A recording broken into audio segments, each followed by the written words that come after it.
का हटाओ भैया भाई हम ससुरा के का चिल्लाता है सुन अरे बैठा बैठा पहले पढ़ाओ तो नहीं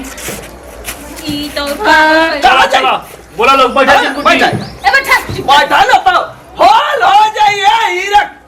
कनवा में बाबूजी बाबा मैं बैठी चिरकुट बाबा बैठा बैठा बैठा बैठा जी क्या कहत रहो हां देख तो हमारा साली के चिट्ठी आइला देख तो का लिखल है पढ़ के सुना रहा भैया क ख ग पढ़ो तनी घ अंग अरे वाह पढ़ल का जीरोरा आय तो है पूरा में कखो अंग लिखल बा अरे बाप रे ई कथि पढ़ता है देखो का लिखल है कि हमार साली लुबुल लिखल है ये हैं ए बाबूजी बड़ा त हमरा के हंसत रहनी हमनी के औरत तो कहले नहीं कि हमर लड़का खूब पढ़ल लिखल है का पढ़े के लूर नहीं खे पढ़े ना बाबूजी क ख हां तो उतने लिखल बा का क ख बस इतने नहीं देता ए बाबूजी सुनी ना अब ना देखी हमनी के इज्जत ना बची बुझा तो सब कोई चौपटे बनी जो घर में नहीं पढ़ल ना हम नहीं कोई ना औरत है नहीं कि साथ है हम तो कहम ना कि अभी ले इज्जतिया बचावल चाहत हैं ना तो कोई गांव नगर में मास्टर होई ना तो हमनी के लिए ट्यूशन पढ़ल जाई सही बोललू अब बहिनी हां ये सलो रे आ गइल तनी गुंगा के पढ़ाई तो ही पढ़ल रहा ससुराई एकरा त छेदा में होला ना ई कहां से पढ़ी सुत के आवत हवा खैले अरे ओहे काम करी बाबूजी जाई कोई बना के हम लिए ससुरा गइली साडू जरे स्टेशनवा पे स्टरिंग पुरलिंग स्टेशन हटे भुला गइनी ए बाबूजी हमनी के तो उहा ना पढ़ा रहल त इहो बोल लेत नहीं इका जनी लिंग पुलिंग कौन से पढ़त नहीं हमनी के तो उहा भैया चिट्ठी पढ़ा का चिट्ठी तो का पढ़े आई हाय तो का पढ़े आई हाय हमारा साली का लेटर आइला का पढ़े ओ ये बाबूजी क्या कहत बाबूजी आई हो माई ये तो पूरा साफ है नहीं ओ दादा अरे भैया ये जट ले ला बलात्कार कर दला एक जा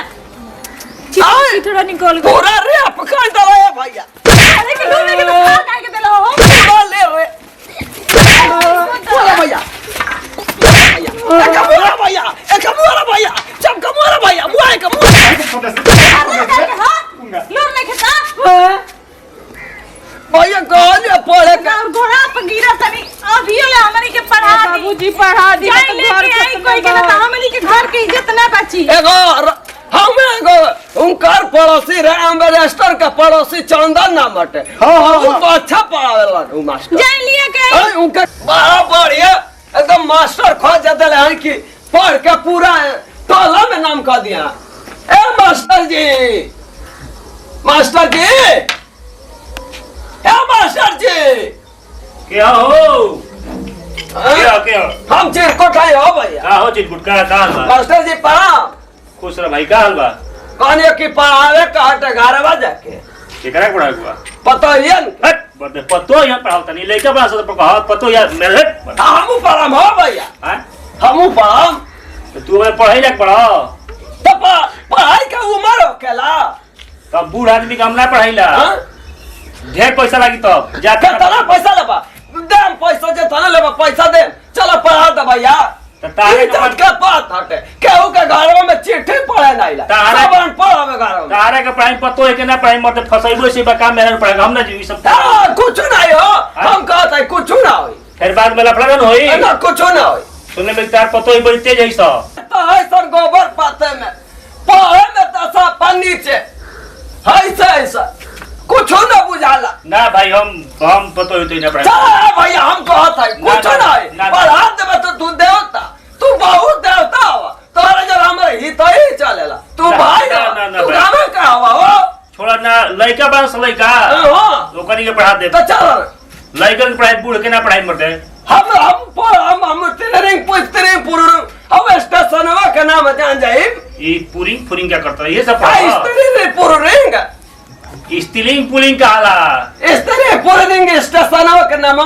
कौन नाम सही बोल रहा है चलो ठीक बा लेकिन कौन लाफड़ा ना होगे चाहिए कुछ ना हो पैसा पूरा देबो हो मां का सब कुछ ना हो मंथली देबे पड़ी महीने में दिन पैसा देबे पड़ी हां पैसा दे ठीक बता चलो चलो तब आओ तनी हम चलो तुरंत भैया हाँ ठीक बता जब के हाले हाले आता नहीं ठीक बा चलो चिरकुट बाबा चिरकुट बाबा ये घर चिरकुट बाबा के हाँ हाँ जी ये घर हो कहाँ आपके बनी हैं। चिरकुट बाबा कहाँ बनी आप क्या है अरे हम मास्टर साहब कहते हैं पढ़ावे को अच्छा है अरे अरे ठीक ठीक अच्छा ठीक ठीक ठीक हाँ ठीक हम बढ़ जी हे बैठी कुर्सी पर चिरकुट बाबा कहने बनी उ बानी आई ना ये बैठी पहले आओ तनी अच्छा रो लोग पढ़ावे के बा हां हमनी अपने हाथ धो के पूजा करते हो दो लोग बाबूजी! तो लड़का के पढ़ावे को जी सब तो हम निकल गए ना यार का पतो है जा अरे गुरुजी हमारे फुटबॉल रो लोग पढ़ावे के बा हां हमनी के बाप रे ए बाबूजी अरे खुश रह बाबूजी बाबूजी ये क्यों बकरी ले खा रहे हैं लागत है लगोइल बा अरे देखी बकरी ले खा अरे हालो मत चिरकुट जी आई सर जी मैं कमीना सर कमीना होला कि कमीन होला कमीना सर हुए कहता ही अरे भाई मैं कमीन होला मैं कमीन होला ठीक बा बैठी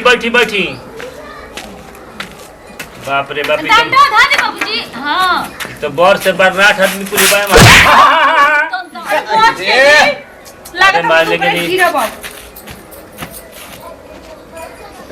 रुआ सब लगा था कि एजुक में पहल के बाद पढ़ता अरे खुश रही दादा रे दादा होय पीछे गाड़ी खोले भाई जी हां क्या जाना सरुआई देले रही बैठी अपना पढ़ने की का लिखल रहलो लिसन इमे का बा एमन लिखल है हमारे फैमिली का नाम फैमिली बाबूजी तन इंग्लिश बोली ना तो वो तो पढ़ा लिखल बनी जी ना वो सिखाइले रहली है कनी के मैया चल तो हाजी तो बना लीनू हां ठीक बा बढ़िया से बैठी बैठा लाई पलथिया मारी बाबूजी हम बैठ जाइए चली चिरकुट यस सर बैठी पढ़ावा ये मत साइकिल बनी बैठा गुलाबो के का नाम है गुलाबो हां सर जी जे बैठी का लिख ले बाहो फूल गे ना के का नाम सर है जी हमें जबानी वाह बैठा हम बैठ ले बने वैसे ना उठनी है बुढ़वा के बड़ा सुंदर पता है बैठ कुछ बोलनी है का सर जी ना हम क्या कुछ बोली गूंगा बाबूजी बैठी गूंगा बैठी बाबूजी अरे के गूंगा हो हम का होता ओका सुनाला ना सर जी अच्छा हो गूंगा अच्छा बैठा ये तो सलूट मारता जी मैत्री में का कुछ रहे पहले ए पूरा फराड हराड हो बाबूजी बैठी बैठी सर जी देखिए हमनी के नाम मैं खानदान पढ़ल लिखल ना है जा अनपढ़ है हमनी के ये शौक बना कि हमनी के क से कबूतर ख से खरगोश ये तो कैसे बगल के भैया रहना तो नौवा लिखवाई नहीं न तो हमारे का बुझाता के कर नौवा कैसे लिखाला हमारे लिखा ही ना आवे तालो के बुझा तक करियो अच्छा से भेंट नहीं खेना मैं करियो अच्छा से हाँ। वो कैसे रोकेला सर जी बैठी तो पहले आज पहल का दिन शुरुआत होई नु हाँ तो कुछ गुरुजी के दक्षिणा चाहिए हाँ? पहले पढ़ाई तब न लेम की फ्री पढ़ाई में सर जी तो पढ़ाई कुछ अच्छा बुझाते कि फ्री में हो जाई देखी अहे कर के कम पढ़ाई में हमरा के ढेर पढ़ाई कहां दीदी हम तो ढेर छोट है ना तो हर चीज में छोट अरे हम क्या पढ़ाई लाइन मत कर लाइन अब चल दी हम सर जी लाइन कुछ ना बोले क्या शांति पढ़ना बाबूजी शुरू करी नु हां सर जी शुरू करी रोज में तैयार बनी नु एकदम तैयार है एकदम हरी जी के लेके ना हां चली बैठी पीछा बा है भाजी बतो और चलता दहिया में गड़बड़ होता हमनी के मैं खानदान पागल ए चिरकुट बाबा हाँ सर जी पढ़ाई ना हुई शांति रखी चली एमे सबसे बड़ हो गया बुझाता हाँ नहीं सर जी स्त्रीलिंग पुलिंग बुझाला हाँ ए बाबूजी ई शांति रखी कोनी तो सासू मां तो मर गेल बनी नु हाँ? सासू मां के कहते शांति अरे रखी तो वो जाना था मैं शांति माने चुपचाप शांति हम केहू मेहरारू के नाम की जरूरत चुपचाप रही सब हमरे सास के नाम उहे रहे ना ओई से कहत नहीं हम स्त्रीलिंग पुलिंग बुझाला ई का कहतनी बुझाला बाबूजी तारा हो ई एलिंग पुलिंग कौन भाषा है? हाँ हमके आवेला इलिंग देख गई रहनी बगल में अच्छा 2 गो कुर्ता लेके गईनी अच्छा। खचा स्त्री मारे हां अरे वो स्त्री ना भाई हाँ। चिरकुट जी हाँ सर जी पुरुष महिला बुझाला हाँ हमके बहुत बढ़िया से आवेला का होला पुरुष ऐसा पूर्व है ना पश्चिम है ना दक्षिण है ना उत्तर है ना 10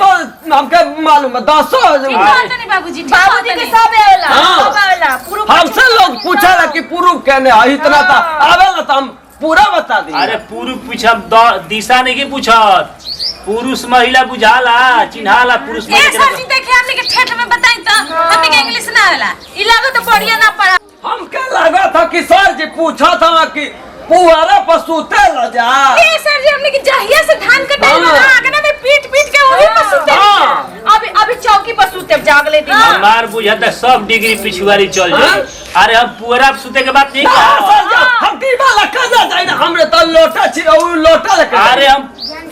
मरद मेहरारू बुझाला मरद मेहरारू हां एक आधा पैसा देखो ये पैसा हाँ तो इहे नु पूछता नहीं बैठ तो ई काहे पूछत नहीं सर जी रो बहुत मौगा वाली जी कैसे मर्द मेहरा पूछो तनी तो अगर मरद मेहरारू ना चिन्हाई के के मरद के मेहरारू हमारा बेटा रारू हमार तार लोग के बुझाता नो एकदम बुद्धि गोबरे भइल बा हमार तो डिग्री में चलो काम ना गोबर देवे ल गैया अरे दू गैया के ओरिया डिग्री देला। ना। बाबू हाँ? छठी अच्छा एक और बात बताओ एक और बात बताओ नाउन केकरा कहल जाला हाँ? तोरा के लिए से अभी हवा में सुन ले कहे हम यही ना होता एकरो बियाह में आइल हमरो बियाह में आइल सब कर बियाह में बाबूजी के बियाह हाँ। में नाउ नहीं होई हां हमनी के हेलिए घर बनौनी है के अरे बुझा गो तार लोग के क ख क पढ़ाई ऊपर हम हमरा पड़ोसिया में बाड़ी बाबू। बहुत अच्छा इंसान है ए बाबूजी बैठा, बैठा, लागत बैठा। मम्मी के पढ़ाए के कहतनी सर जी लिया के वहाँ के घर में पढ़ाई न कर सकती बैठा बैठा बैठा जगह बैठा बैठा बैठा हरा गुंगा बैठा बैठा गुंगा ढेर कैसे बैठा बैठा? पढ़ा अरे भैया का हटाओ भैया आ गुंगा रे भाई हम पढ़ाई ए ससुरा के का चिल्लाता है सुन रहे हो बैठा बैठा बैठा अरे बैठा बैठा पहले पढ़ाओ तो नहीं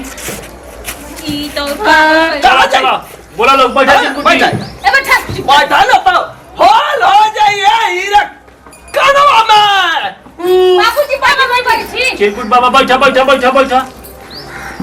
चलो बोलिए लोग देखिए ऐसा चीज पढ़ाई जन हमनी के ना तो के जना तो उहे हमनी के बार-बार पूछत अच्छा है चल